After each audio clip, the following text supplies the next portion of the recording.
Vamos a conversar de esta y otras cosas con el señor Pedro Ferradas, experto en cambio climático. ¿Cómo está, señor Ferradas? Muchas gracias por estar con nosotros.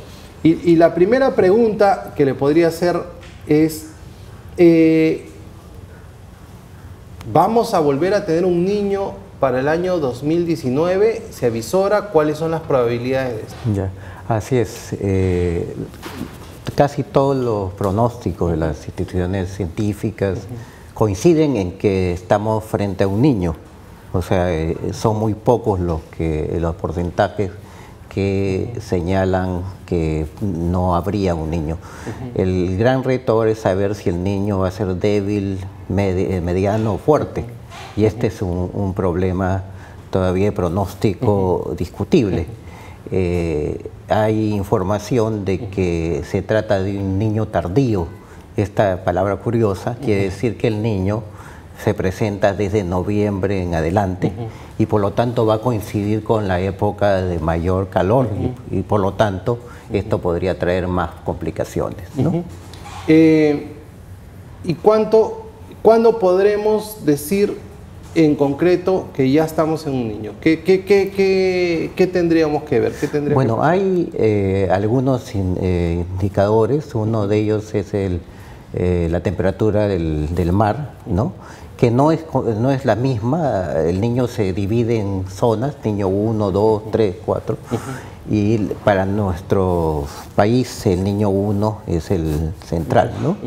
Y entonces ahí lo que tenemos es un leve incremento de la temperatura del mar, pero esto puede alterarse en la medida en la cual empiecen a llegar las ondas Kelvin, que traen masas de agua caliente, y en la medida en la cual se debiliten los vientos alisios, que es el otro componente importante, ¿no? Entonces, estos dos aspectos son los que se pronostica que van a suceder. Lo que no se sabe con certeza es qué tanto va a afectar al niño 1, 2, 3 y 4. El niño 3 y 4 está más en digamos, la zona occidental del Océano Pacífico, o sea, frente a Centroamérica, Estados Unidos, ¿no? Entonces, eso es lo que está ocurriendo ahora. O sea, puede afectar más a una zona que a otra. Esto es lo que falta definir. Lo que tenemos sí son algunos indicadores más locales, ¿no? O sea, la humedad y el calor, por ejemplo, en Piura, si bien en la noche hay todavía frío, la temperatura se está incrementando fuertemente en el día. Y han aparecido síntomas de humedad, como son ya los indicadores biológicos, los grillos y una serie de otros indicadores de ese tipo, ¿no? Entonces tenemos ese problema, ¿no? Con respecto a las heladas y los friajes, sí. Las heladas se presentan de manera permanente, es normal, en las zonas altas de nuestro país, ¿no? En la Sierra del Perú. Es normal. Pero ¿hay alguna incidencia mayor por este cambio climático, este calentamiento del planeta? ¿Usted ha visto que esto está durando más meses? ¿Cómo lo evalúa?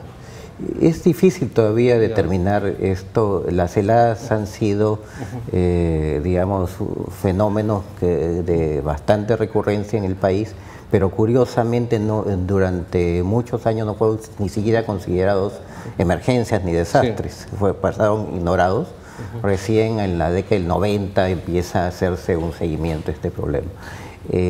Lo que sí podemos saber es que las temperaturas en general varían. Entonces tenemos, por ejemplo, periodos más prolongados de frío y también periodos diferentes en la precipitación. ¿Hay alguna correlación cuando se da un niño a heladas o friajes? No se ha determinado, más bien se asocia con la sequía y las heladas generalmente son previas a la ocurrencia de sequías muchas veces.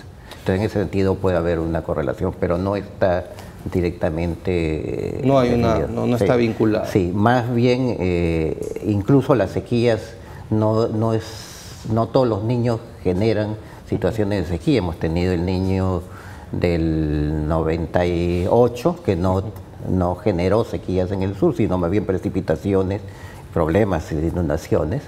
Y el Niño del 83, por ejemplo, sí fue las grandes sequías en el sur andino, ¿no? Vamos a un tema más global. La primera potencia del mundo, los Estados Unidos, sigue con un tema de negación del cambio climático, ¿no? El presidente Trump dice que esto es un tema político, que lo que quieren es frenar el desarrollo, el crecimiento de la industria de los Estados Unidos. China también agarra y dice, cuando está en los foros internacionales, está bien, yo aplicaré las medidas que nos recomiendan en las conferencias de cambio climático, en la medida de que nosotros también desarrollemos pues nuestra industria a los niveles de los Estados Unidos y de todas las potencias. Dicen, ¿qué tal raza? Ustedes contaminaron y a mí no me dejan contaminar un poquito porque yo lo que quiero es desarrollarme como ustedes. ¿Cómo ve el escenario global en la protección del medio ambiente, el cambio climático y qué efecto vinculante están generando las conferencias de cambio climático en este momento, ¿no? Y la última pregunta se la hago después de esas dos. Ya. Bueno, efectivamente es un problema, sorprendió a todos los países prácticamente la posición de Estados Unidos, el gobierno norteamericano, con respecto al cambio climático y genera un problema mayor, ¿no? Porque definitivamente es uno de los países, si no el país más relevante en eso. Sí. En el caso de China, es curioso, se está anunciando que la próxima COP estaría siendo en China. Y lo cual supongo que va a implicar también mayores compromisos. Hay cambios o iniciativas espectaculares en China sobre el tema de mitigación y adaptación, pero no son en todo el país, sino son, digamos... Claro, hay un compromiso a nivel de tecnología, más no como política pública. Sí, ¿no? Ese es un problema, ¿no? Y en el caso de Perú también es importante, hemos avanzado bastante, creo, en los compromisos, pero existen algunos problemas muy críticos. Uno es la Amazonía, la deforestación de la Amazonía sigue a pesar de todo lo que los discursos. Correcto. Y entremos a eso. Para el Perú, los países de la Unión Europea, las potencias que sí están comprometidas con la lucha contra el cambio climático, dan un incentivo económico y ese es un tema muy potente. Sí. O sea, el tema de energías renovables, el tema de la protección de los espacios o los pulmones de la sociedad, el tema, o sea, a ver, en Europa, yo pago menos estacionamiento si es que tengo un carro que contamina menos. Si yo tengo un carro híbrido, voy a recibir inclusive un bono del Estado. O sea, hay toda una política pública para que yo como ciudadano esté incentivado a proteger el medio ambiente. Porque ya no solo es un tema de cambio climático, es un tema ya de país, de ciudad, de habitabilidad de la ciudad, ¿no? Yo estaba viviendo en Europa, yo pude ver esas medidas, ¿no? La entrada a Madrid, la entrada a Roma, ya se está evaluando, inclusive hay días que no puedes entrar al centro de Madrid en un auto, hay días que no puedes entrar, está restringido el acceso a Roma, ni hablar de Alemania y ni hablar de Berlín, ni hablar de París. Y regreso al Perú. Y entiendo que tenemos prioridades muy importantes como la lucha contra la anemia, la lucha contra la pobreza, la igualdad, la violencia contra la mujer, pero por otro lado nos estamos matando, señor Ferradas, lentamente, no cuidamos el medio ambiente y la contaminación que tenemos específicamente en la ciudad de Lima es bastante fuerte. Así es, lamentablemente el incremento de gases de efecto invernadero en Lima es tremendo en dos dimensiones. Uno es el transporte, que digamos no se ha avanzado todo lo que se hubiera querido, se hubiera pretendido. De hecho, la lentitud en la reforma del transporte es lamentable, ¿no?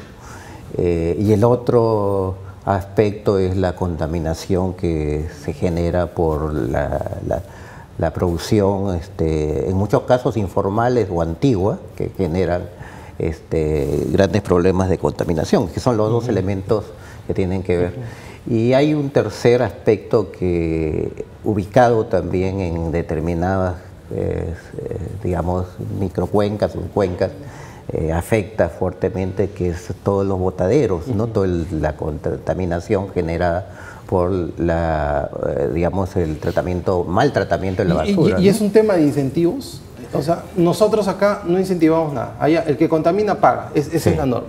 Acá es el que contamina gana más plata, porque tiene más rentabilidad, así de sencillo. Sí, tiene que cambiarse. En parte es incentivo, en parte es la debilidad también de las instituciones que tienen que ver con cambio climático, o sea, el presupuesto del Ministerio del Ambiente no es precisamente fuerte, ¿no? En comparación con otros presupuestos.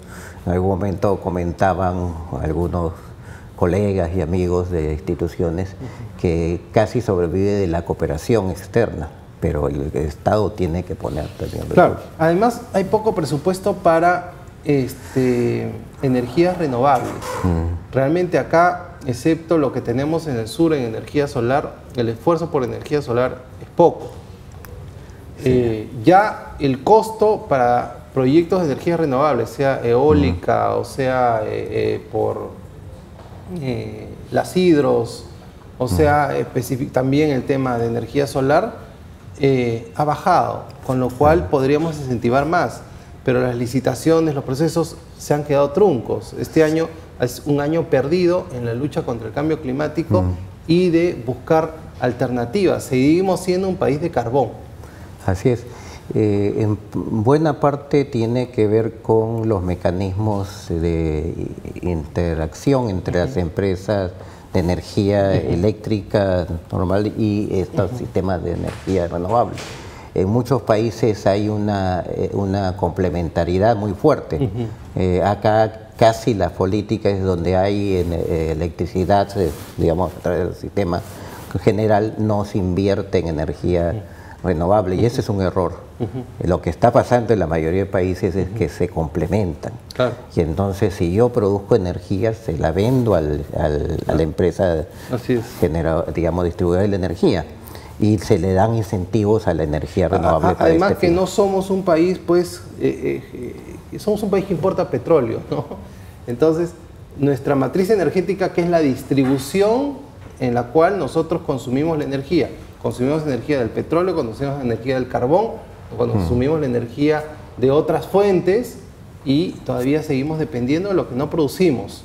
Ni siquiera, ¿no? Ni siquiera decimos, nosotros consumimos el gas natural, por lo tanto la matriz energética del Perú se ha compensado. No, que también es una matriz energética mundial, ¿no? El carbón sigue siendo el predominante en el mundo, ¿no? Y por la perspectiva que veo, va a seguir reinando por mucho tiempo más, gracias a nuestros amigos asiáticos. ¿Qué incentivos hay en el Perú para poder proteger el cambio climático, el medio ambiente? ¿Qué incentivos ha encontrado usted? Sé del gran esfuerzo de Javier Pulgar Vidal para este tipo de cosas. ¿Seguimos en esa línea? E inclusive estuvo a un nivel de estar liderando la COP, ¿no? Tanto que fue la COP en el Perú, pero también fuera del Perú, Javier Pulgar Vidal tenía una presencia. ¿Siente que se ha perdido esa presencia en este momento? Sí, yo creo que falta más iniciativa. Digamos, para dar una idea, justamente los compromisos del Perú no incluyen el tema urbano, por ejemplo, ¿no? O sea, los países, la mayoría de países tienen mitigación en las ciudades, pero en el caso de Perú no hay un compromiso de tipo. Está fuera de los compromisos que digamos, que se han establecido para el Perú. Y eso me parece un error, porque en las ciudades justamente se producen graves problemas que afectan el clima.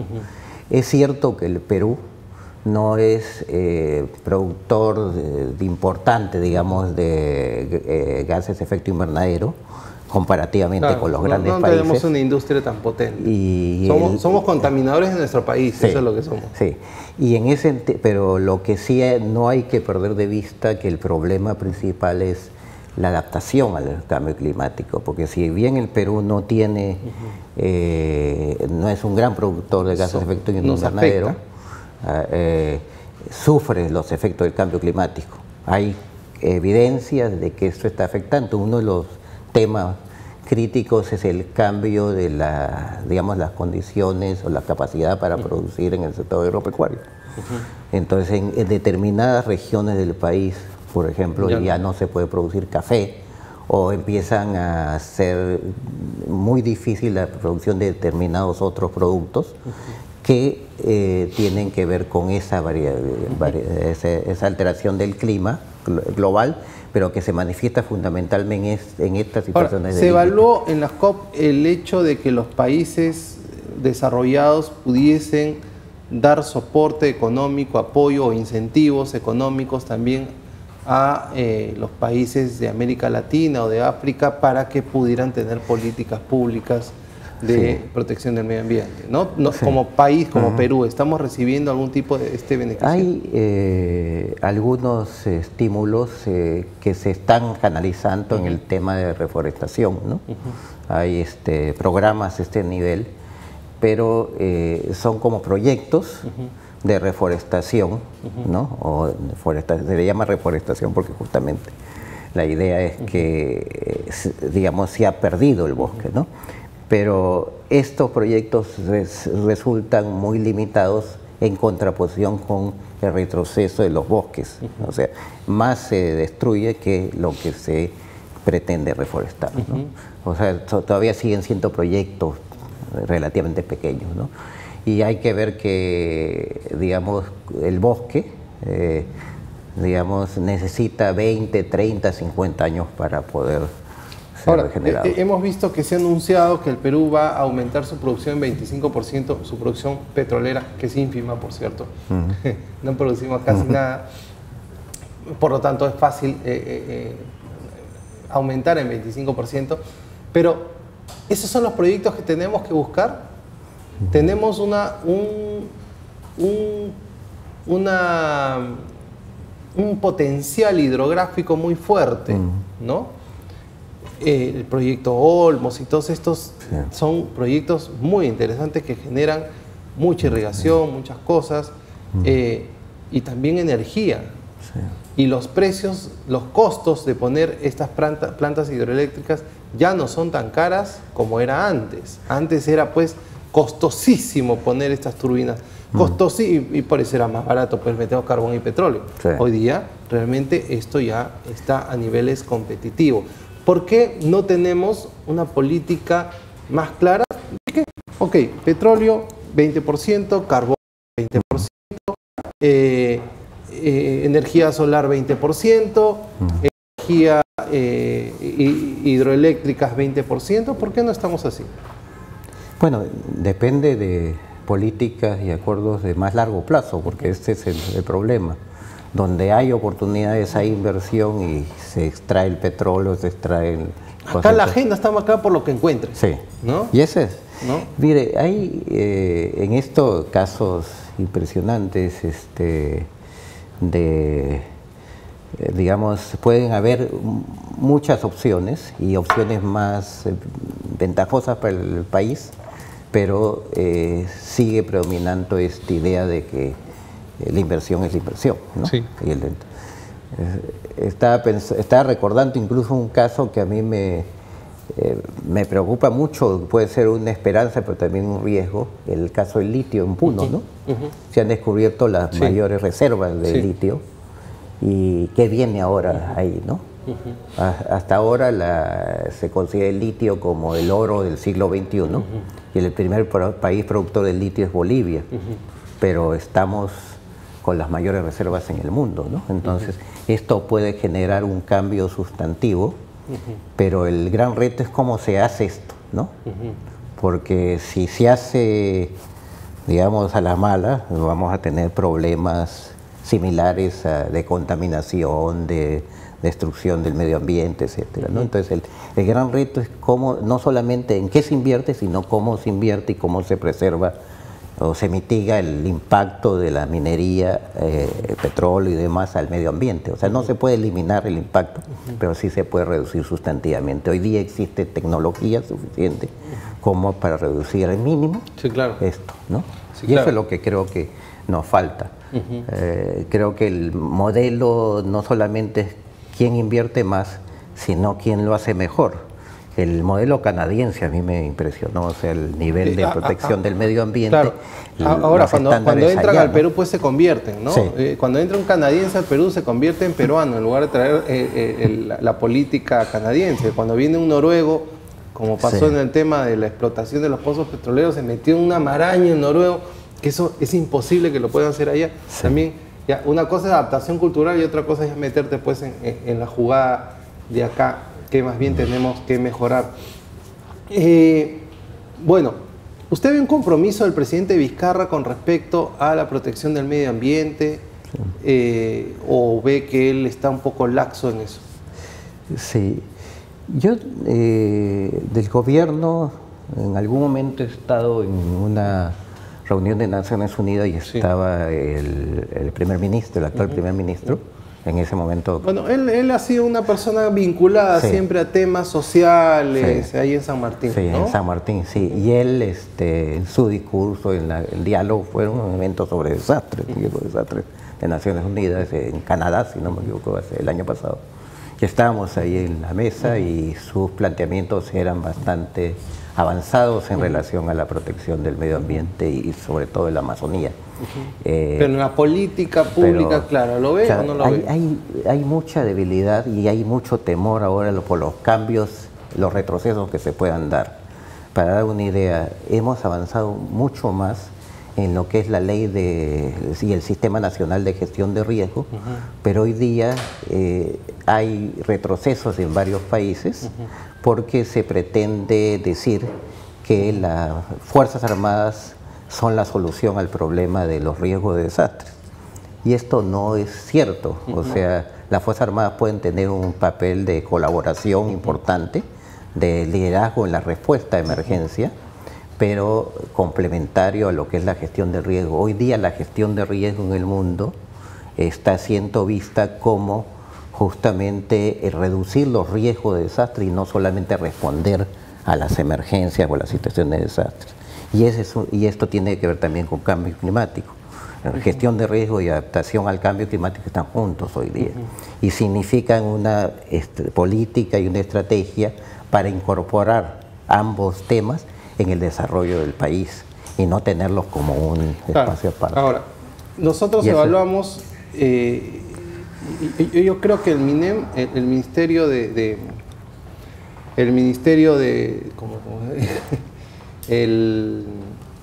se me fue la idea con respecto al Ministerio de Ambiente en el Perú.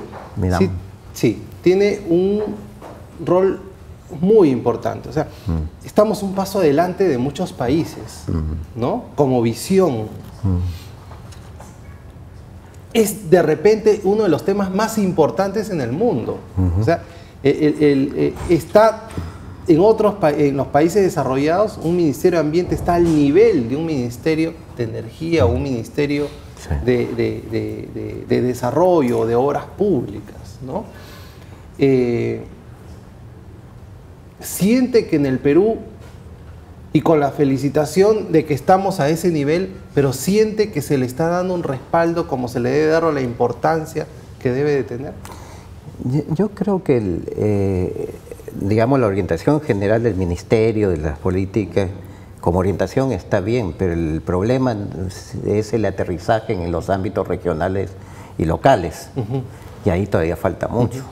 O sea, con las justas creo que el Ministerio del Ambiente puede llegar a determinadas regiones, pero a nivel municipal. Por eso hay que darle eso, ¿no? Hay que darle una presencia al Ministerio en cada pueblo del Perú. Y yo creo que debemos pasar a otra etapa, que es que ya tenemos una política pública, ahora vamos a que la política pública baje a los gobiernos locales, esté presente en los gobiernos regionales. Si bien tienen una presencia en los gobiernos regionales, todavía yo no veo una concientización fuerte en el discurso político del gobierno regional. Y esto se agrava mucho, o sea, como no solamente por las limitaciones que hay de llegar ahora, sino también los cambios que se producen. Justo estaba conversando con las autoridades de Piura, con algunos funcionarios que están ya saliendo.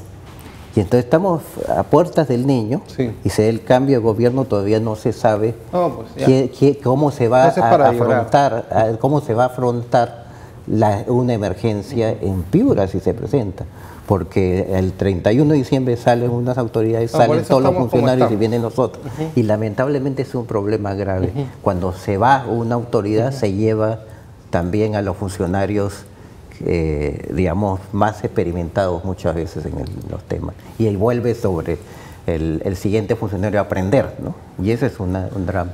No hay continuidad en la gestión pública en estos aspectos. Así es. Bueno, señor Ferradas, yo le agradezco por habernos acompañado el día de hoy. Esperemos tener esta conversación para ver en qué etapa estamos en el mes de enero. Esperemos que, aunque todos los indicadores nos dicen que habrá un niño, por lo menos que sea lo menos intenso, que afecte al país y a las autoridades regionales. Es importante que puedan tomar medidas con respecto a ello. Le agradezco mucho por haber venido acá, además hablar sobre medio ambiente, sobre el cambio climático y política internacional. Estos son los temas de agenda que se tocan en el mundo. Esto es lo que está moviendo la economía del día de hoy. Por eso es muy importante que toquemos estos temas y lo hacemos aquí en UCI Noticias. Bueno, vamos a un corte y regresamos con la segunda hora de UCI Noticias.